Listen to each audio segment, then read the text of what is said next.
नमस्कार, मी अमृता आकाश. गुरुकिल्ली यशाची या कार्यक्रमात आपलं स्वागत. गुरुकिल्ली यशाची मध्ये आज आपण रशियामध्ये एमबीबीएस साठी योग्य विद्यापीठ कसं निवडावं या विषयावर अधिक माहिती घेणार आहोत आणि आपल्याला मार्गदर्शन करण्यासाठी आपल्या सोबत आहेत डॉक्टर अमित कांबळे. सर, कार्यक्रमात आपलं स्वागत करते. थँक्यू. विषयाला आपण सुरुवात करणार आहोत त्या अगोदर आपण सरांची ओळख करून घेऊयात. डॉक्टर अमित कांबळे हे एमडी असून एके एज्युकेशनल कन्सल्टंटचे ते डायरेक्टर आहेत. त्यांनी वोल्गोग्रॅड मेडिकल युनिव्हर्सिटीमध्ये वैद्यकीय शिक्षण देखील पूर्ण केलेले आहे. तर रशियातील स्टेट फेडरल युनिव्हर्सिटीचे अधिकृत प्रतिनिधी देखील आहेत. एकेईसी रशियन सरकारसोबत 20 वर्षांपासून 12 वैद्यकीय विद्यापीठांसोबत ते संलग्न आहेत. तर आजपर्यंत 1000पेक्षा अधिक विद्यार्थ्यांना त्यांनी वैद्यकीय प्रवेश मिळवून देखील दिलेला आहे. बहुमोल मार्गदर्शन त्यांनी या विद्यार्थ्यांना केलेलंच आहे. एकेईएसचे विद्यार्थी AIIMS सारख्या नामांकित संस्थेतून पोस्ट ग्रॅज्युएशन करून आज भारतात यशस्वी डॉक्टर म्हणून सरकारी आणि खासगी हॉस्पिटलमध्ये कार्यरत आहेत. अनेक नामांकित प्रतिष्ठित संस्थांनी वेळोवेळी त्यांच्या या कार्याची दखल घेऊन त्यांना सन्मानित केलेलं आहे. त्यांना अनेक पुरस्कारांनी देखील गौरवलेलं आहे, ज्यामध्ये उल्लेखनीय नावं आहेत माजी राष्ट्रपती सौ प्रतिभा पाटील, श्री बाबासाहेब पुरंदरे, सुपर 30चे आनंद कुमार, श्री रमेश सिंपी, अभिनेत्री करीना कपूर खान, तसंच 2017 मध्ये रशियन सरकारनं देखील त्यांचा गौरव करून त्यांना लेटर ऑफ ग्रॅटिट्यूड ने सन्मानित देखील केलेला आहे. सर, खरं तर विद्यार्थ्यांसाठी तुम्ही गेल्या अनेक वर्षांपासून कार्यरत आहात. विद्यार्थ्यांचं उत्तम करिअर व्हावं यासाठी तुमचा खरं तर हा संपूर्ण आपण कार्यक्रम आहे असं म्हणायला हरकत नाहीये. रशियामध्ये ज्या विद्यार्थ्यांना योग्य विद्यापीठाची निवड करायची आहे त्यांनी सगळ्यात आधी कोणत्या गोष्टींकडे लक्ष केंद्रित करायला हवं? सगळ्यात महत्त्वाचं जेव्हा आपण डिसाईड केलेलं आहे की आपल्याला रशियाला जाऊन शिकायचं आहे, तर सगळ्यात पहिलं आपली जी युनिव्हर्सिटी आहे ही भारत सरकार मान्यता प्राप्त आहे का, म्हणजे नॅशनल मेडिकल कमिशन लिस्टेड आहे का आणि वर्ल्ड हेल्थ ऑर्गनायझेशन लिस्टेड आहे का, हे चेक करण्याची गरज आहे. त्याचप्रमाणे पूर्ण जो अभ्यासक्रम आहे, 6 वर्षाचा हा जो अभ्यासक्रम आहे, हा इंग्रजी भाषेतून शिकवला जातो का, हे चेक करून घेण्याची गरज आहे. आणि फर्स्ट इयरपासून 6th इयरपर्यंत गव्हर्नमेंट हॉस्टेल्स मिळतात का, कारण आपण कोविड काळात आहोत. जर युनिव्हर्सिटीकडे पुरेसे हॉस्टेल्स नसले, फ्लॅटमध्ये किंवा प्रायव्हेट अपार्टमेंट्समध्ये राहावं जर लागत असेल, आज आपण कसं फॉरेनर्स म्हणून तिथं असतो, मग अशा वेळेस आपल्याला तिकडं कुठल्या वेगळ्या गोष्टींना सामोरं जायची गरज लागू नये ह्याची दखल आत्ताच घेण्याची गरज आहे. त्यानंतर विद्यापीठाचं लोकेशन हे खूप महत्त्वाचं आहे. एका छोट्या खेड्यात आहे का, टाऊनमध्ये आहे का, शहरी भागात हे विद्यापीठ आहे, हे बघणं खूप गरजेचं आहे. कारण रशियाची लोकसंख्या खूप कमी आहे. म्हणजे जर लोकसंख्या कमी असली तर इन्फ्रास्ट्रक्चर पण तेवढा डेव्हलप नसणार आणि त्याचा नक्कीच जो रँकिंग असते विद्यापीठाचं त्याच्यावर अफेक्ट होणार. त्याच्यानंतरची महत्त्वाची जी गोष्ट आहे की मॉड्यूल ऑफ ट्रेनिंग, म्हणजे शिकवण्याची पद्धत काय आहे, की ट्रेडिशनल मेथडने शिकवतात, इंटिग्रेटेड आहे का प्रॉब्लेम बेस्ड सॉल्विंग आहे. ट्रेडिशनल मेथोडॉलॉजी म्हणजे जसं आपल्यासारखं की फर्स्ट सेकंड इयर जे MBBS आहे ते क्लासरूममध्ये होणार आणि 3rd इयरपासून हे विद्यार्थी क्लिनिक्स आणि हॉस्पिटल्समध्ये एंटर करणार. इंटिग्रेटेडमध्ये काय होतं, हे टॉपिक वाईज डिस्कशन्स करत असतात आणि तो थोडासा अवघड असतो. आणि प्रॉब्लेम बेस्ड म्हणजे काय, ग्रुप डिस्कशन्स, एक फॅसिलिटेटर असतो, प्रॉब्लेम सॉल्विंग ह्याच्यावर फोकस असतो. तर तुमचा मॉड्यूल काय हे लक्षात घेणं खूप गरजेचं आहे. क्वालिटी ऑफ एज्युकेशनला प्राधान्य द्यायला पाहिजे.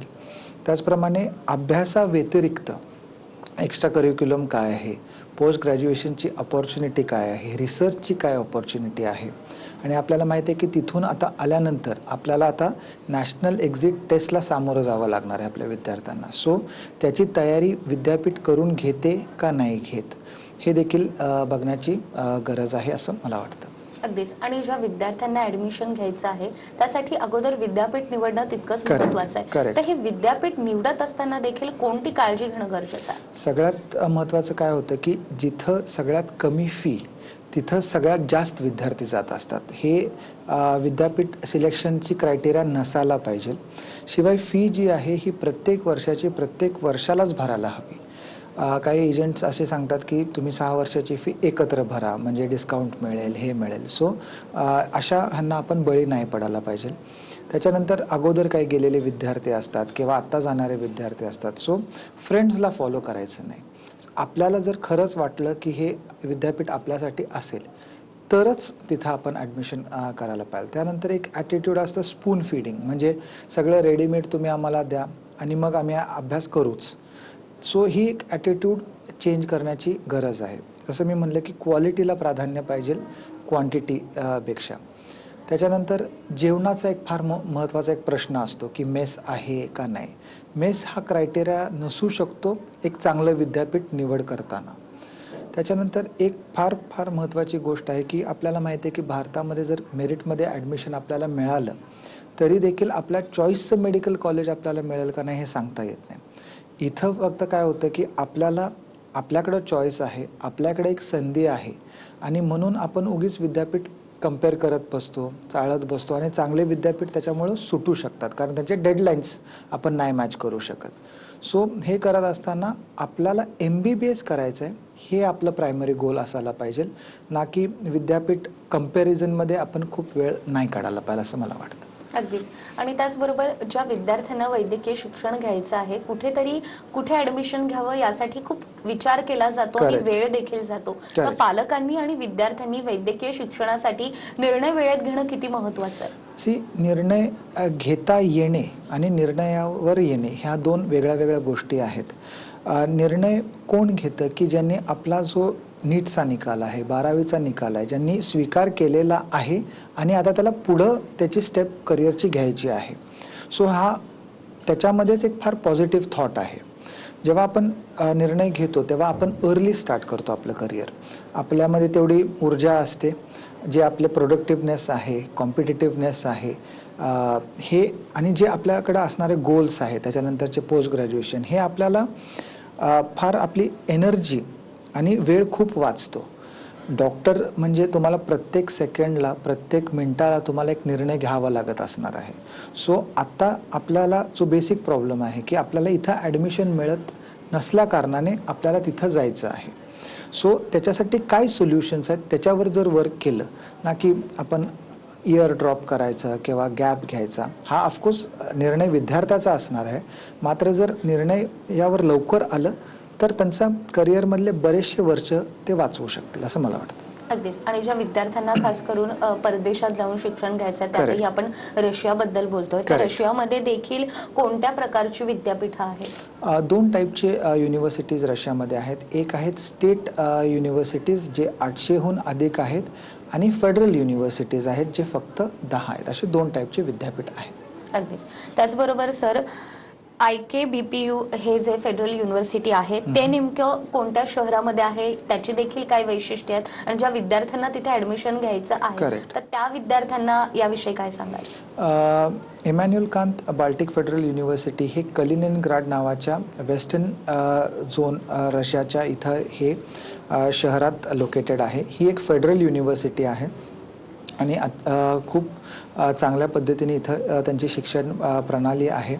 फेडरल युनिव्हर्सिटी असल्या कारणाने स्वतःचे हॉस्टेल्स आहेत, टीचर्स उत्तम दर्जाचे आहेत, 3D टेक्निक्स, ॲनाटॉमिकल थिएटर, स्वतःचे लॅबॉरेटरीज, हॉस्पिटल्स, अशा डिफरंट नवीन मॉडर्न इन्फ्रास्ट्रक्चर तिथं आहेत. आणि ॲडमिशनसाठी आपल्या विद्यार्थ्यांना 50% मार्क फिजिक्स, केमिस्ट्री, बायोलॉजीमध्ये असणं आवश्यक आहे. सर्व विद्यार्थी हे नीट क्वालिफाईड असणं गरजेचं आहे ॲडमिशनसाठी. अगदीच. तुम्ही आता ॲडमिशन प्रोसेसचाच उल्लेख केला, तर नेमकी तिकडे देखील ॲडमिशन प्रोसेस कशी असते? कारण कुठेतरी वैद्यकीय शिक्षणासाठी ॲडमिशन म्हटलं तर ते कुठे किचकट देखील होतं. तर तिकडे जर ज्या विद्यार्थ्यांना ॲडमिशन घ्यायचं आहे तर पात्रता किंवा निकष याबद्दल काय सांगाल? जसं मी सांगितलं की 50% मार्क 12वी सायन्समध्ये असणं आवश्यक आहे. शिवाय नीट क्वालिफाईड हे विद्यार्थी असणं आवश्यक आहे. शिवाय त्यांना एक ॲप्टिट्यूड टेस्ट असते केमिस्ट्री आणि बायोलॉजीची, त्यांचं ॲप्टिट्यूड चेक करण्यासाठी. ह्या पॅरामीटर्स जेव्हा विद्यार्थी फुलफिल करतो तर त्यांचं ॲडमिशन एका फेडरल युनिव्हर्सिटीमध्ये होऊ शकेल. अगदीच.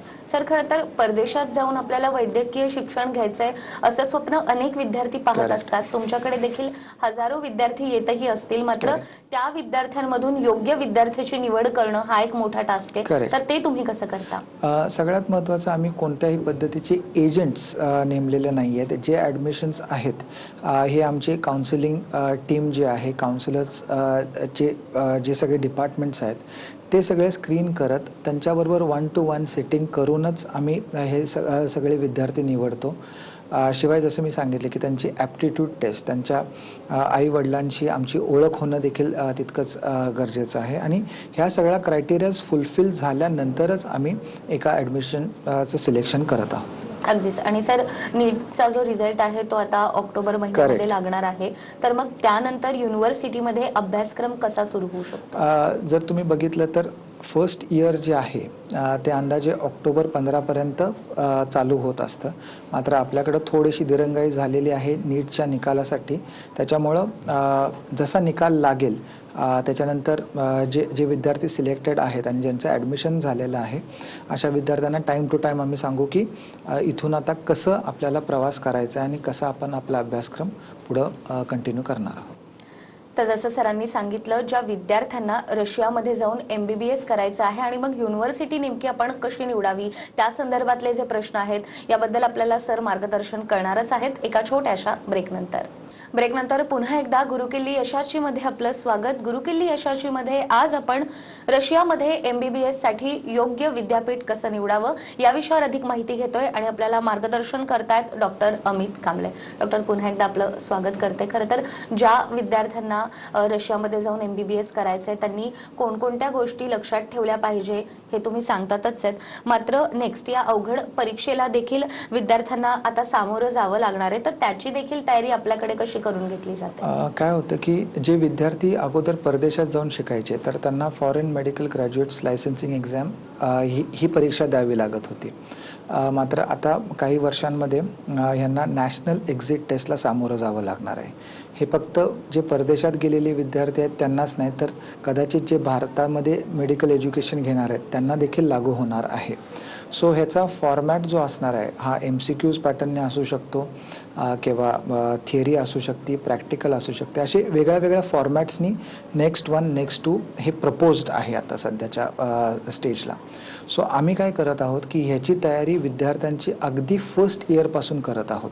म्हणजे काय होईल, 6 वर्ष त्यांना सराव होईल आणि त्यांचे daily teaching, daily mock test, weekly mock test आणि एक मंथली टेस्ट असा असेसमेंट करत आहोत आणि पालकांबरोबर आम्ही हा जो रिपोर्ट आहे हा शेअर करतो. म्हणजे अगदी फर्स्ट इयरपासून त्यांना त्यांचा प्रोग्रेस रिपोर्ट देखील कळत आहे की त्यांची वाटचाल कुठल्या साईडनी आणि काय त्यांचं शेवटी इंटरेस्ट आहे हे कळणार आहे आपल्याला. अगदीच. आणि त्या ठिकाणी विद्यार्थ्यांच्या अगदी छोट्या गोष्टींकडे देखील लक्ष दिलं जातं. आणि एक प्रश्न विद्यार्थ्यांकडून असा येतो की त्या ठिकाणी लायब्ररीमध्ये आम्हाला भारतीय पुस्तकं देखील मिळू शकतात का? नक्कीच.